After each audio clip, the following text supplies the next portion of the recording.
সিঙ্গাপুরের বিপক্ষে খেলতে কবে ঢাকায় আসছেন হামজা দেওয়ান চৌধুরী? চলুন জেনে আসি পুরো ভিডিওতে। 24শে মে ইংলিশ চ্যাম্পিয়ন লিগের প্লে অফ ফাইনালে হামজা চৌধুরী শেফিল্ড ইউনাইটেডের মুখোমুখি হবে সান্ডারল্যান্ড।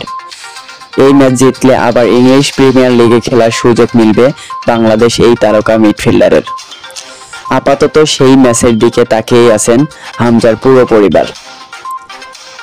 আজ ইংল্যান্ডের থেকে মুঠোফোনে প্রথম আলো এমনটাই বলেছেন হামজার বাবা দেওয়ান গোলাম মোর্শেদ চৌধুরী। 24 তারিখ তার ফাইনাল, আমরা সবাই সেই ম্যাচের দিকে তাকিয়ে আছি। ম্যাচটা জিতলে তারা হামজার আবার প্রিমিয়ার লিগে খেলতে পারবে। হামজা আসলে শেফিল্ড ইউনাইটেড খেলেছেন লেস্টার সিটি থেকে ধারে গিয়ে। তারা মূলত দল লেস্টার সিটি অবস্থান প্রিমিয়ার লিগের এবার ভালো নয়। এর মধ্যে প্রিমিয়ার লিগ থেকে অবমান নিশ্চিত হয়েছে লেস্টারের। অন্যদিকে চ্যাম্পিয়নশিপ লিগের প্লে অফ ফাইনালে জিতলে শেফিল্ড আগামী মৌসুমে উঠে যাবে প্রিমিয়ার লিগে। ধারের মেয়াদ অনুসারে সামনের মৌসুমে লেস্টারের ফেরার কথা হামজার, তবে শেফিল্ড চাইলে তাকে চুক্তি করে রেখে দিতে পারে।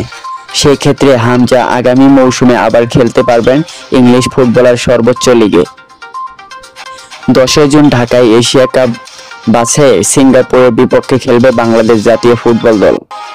সেই ম্যাচ নিয়ে আপাতত ভাবছেন না হামজা দেওয়ান চৌধুরী। তার সব ভাবনা এখন সান্ডারল্যান্ড ম্যাচ নিয়ে।